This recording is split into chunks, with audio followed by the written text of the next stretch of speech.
সবাইকে স্বাগত জানাচ্ছি আমাদের হাতে থাকা সর্বশেষ আন্তর্জাতিক সংবাদ ও বিশ্লেষণে। আপনাদের সাথে আছি আমি হুমায়ুন কবির। ইসরায়েল ও ইরান যুদ্ধ প্রবল উত্তেজনার মধ্যে পঞ্চম দিনে প্রবেশ করেছে। ইসরায়েলি বিমানবাহিনী ইরানের রাজধানী তেহরানে ব্যাপক বিমান হামলা চালিয়েছে। একই সময়ে ইসরায়েলি জেনারেল স্টাফের একজন কর্মকর্তা নিশ্চিত করেছেন যে ইরানের আকাশসীমা এখন পুরোপুরি ইসরায়েলি বিমানগুলোর জন্য উন্মুক্ত, যা নির্দেশ করে যে যুদ্ধবিরতি কেবলমাত্র ইসরায়েলের শর্তে সম্ভব, যা এখনও পূর্ণতা পায়নি। মঙ্গলবার ইরান ইসরায়েলের দিকে ব্যাপক ক্ষেপণাস্ত্র হামলা চালায়, যার কারণে ইসরায়েলের হোমফ্রন্ট কমান্ড নাগরিকদের জরুরি সতর্কতা জারি করে আশ্রয় গ্রহণের নির্দেশ দেয়। দেশের বিস্তীর্ণ অংশে আকাশ হামলার সাইরেন বাজে এবং উপকূলীয় অঞ্চলসহ কেন্দ্রীয় এলাকায় বিস্ফোরণের গর্জন শোনা যায়, যা ইরানের হামলার মাত্রা বৃদ্ধি পেয়েছে বলে প্রমাণ করে। হাইফা ও নাহারিয়াতেও সাইরেন বাজে। উত্তরের শহরগুলোতেও তেল আবিবে বিস্ফোরণ হয়। হারজিলিয়ায় সরাসরি আঘাতের ঘটনা ঘটে।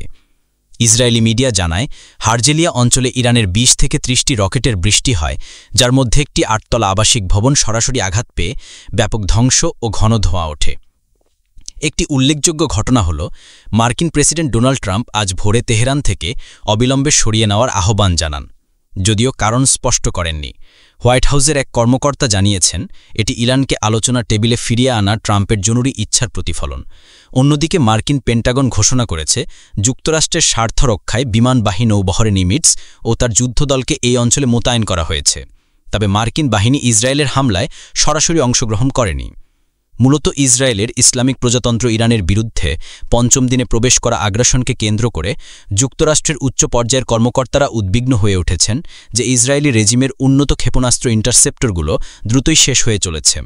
মিডল ইস্ট আইয়ের প্রতিবেদনে এক সিনিয়র মার্কিন কর্মকর্তা, যিনি রিসাপ্লাই ব্যবস্থার সঙ্গে গভীরভাবে জড়িত, জানিয়েছেন যে ইসরায়েল তাদের ব্যালিস্টিক ক্ষেপণাস্ত্র প্রতিরোধ ব্যবস্থা এক অত্যন্ত দ্রুতগতিতে ব্যবহার করে চলেছে। যুক্তরাষ্ট্রের সরকারে, বিশেষ করে সেই অংশগুলো যেখানে তারা আশঙ্কা করছে যে আমেরিকা সরাসরি ইরানের উপর হামলা করলে ইরান অবশ্যই ব্যাপক ও ভয়ানক পাল্টা আঘাত ইসরায়েলের বিরুদ্ধে দেবে, ফলে মার্কিন যুক্তরাষ্ট্রে বিশ্বব্যাপী ইন্টারসেপ্টর মজুদে হ্যামারিং বা ভয়াবহ হ্রাস ঘটবে, সেখানে উদ্বেগ ক্রমবর্ধমান। ১৩ জুন থেকে ইরানের পাল্টা সামরিক অভিযান ট্রু প্রমিস ৩ ইসরায়েলের সামরিক শিল্পজোট এবং তাদের দ্রুত হ্রাসমান বায়ু প্রতিরক্ষা ব্যবস্থায় মারাত্মক ক্ষতি সাধন করেছে। অ্যারো বায়ু প্রতিরক্ষা ব্যবস্থা, যা মার্কিন যুক্তরাষ্ট্র ও ইসরায়েল যৌথভাবে উন্নয়ন করেছে এবং দীর্ঘ দূরত্বের ব্যালিস্টিক ক্ষেপণাস্ত্রকে আঘাত করার জন্য ডিজাইন, তা পুনরায় সরবরাহ করা ব্যয়বহুল এবং জটিল। এই ইন্টারসেপ্টর পুনরায় সংগ্রহের ক্ষেত্রে ইসরায়েলি রেজিম বহু চ্যালেঞ্জের মুখোমুখি হয়েছে, যা ২০২৪ সালের এপ্রিল থেকে শুরু হওয়া ট্রু প্রমিস ১ অপারেশনের পর থেকেই ক্রমাগত। একসময়ের পেন্টাগন সিনিয়র কর্মকর্তা ড্যান ক্যালডওয়েল বলেছেন, ব্যালিস্টিক ক্ষেপণাস্ত্র আটকাতে যে ধরনের ইন্টারসেপ্টর দরকার তা ব্যয়বহুল এবং বৃহৎ পরিমাণে উৎপাদন কঠিন। তিনি সতর্ক করেছেন যে ইয়েমেনি সামরিক হামলার বিরুদ্ধে ইতোমধ্যে ব্যবহৃত ইন্টারসেপ্টর খরচের কারণে শীঘ্রই মার্কিন ও ইসরায়েলি মজুদকে সীমাবদ্ধ করতে হতে পারে। মার্কিন সাবেক স্টেট ডিপার্টমেন্ট কর্মকর্তা জশ পল, যিনি গাজার ওপর ইসরায়েলের গণহত্যামূলক যুদ্ধের জন্য আমেরিকার সমর্থনের প্রতিবাদে পদত্যাগ করেছেন, বলেন, আমরা জানি না ইরান কত বেশি ক্ষেপণাস্ত্র ছুটতে পারে। আমার মনে হয় সমস্যাটি মিসাইলের নয়, লঞ্চারের সংখ্যার। ওয়াশিংটন ও তেহরানের মধ্যস্থতায় জড়িত ৩ আরব কর্মকর্তা কাতার গণমাধ্যমকে বলেছেন যে যুক্তরাষ্ট্রের সরাসরি ইসরায়েলের ইরান বিরোধী হামলায় অংশগ্রহণের সম্ভাবনা দ্রুত বেড়ে চলেছে এবং অনেকেই ওয়াশিংটনকে সহযোদ্ধা হিসেবে বর্ণনা করছেন। এক মার্কিন প্রতিরক্ষা কর্মকর্তা জানিয়েছেন, যুক্তরাষ্ট্রের নৌবাহিনী পূর্ব ভূমধ্যসাগর থেকে ইরানের ক্ষেপণাস্ত্র গুলি করার জন্য SM-3 শিপ বেসড ইন্টারসেপ্টর ব্যবহার করেছে, যা অসীম নয়। মঙ্গলবার ইরানকে সরাসরি হুমকি দেওয়ার কয়েক ঘণ্টার মধ্যে প্রেসিডেন্ট ট্রাম্প জাতীয় নিরাপত্তা উপদেষ্টাদের সঙ্গে সিচুয়েশন রুমে বৈঠক করেন, যা মার্কিন মিডিয়া ব্যাপক আলোচনার বিষয় হয়েছে।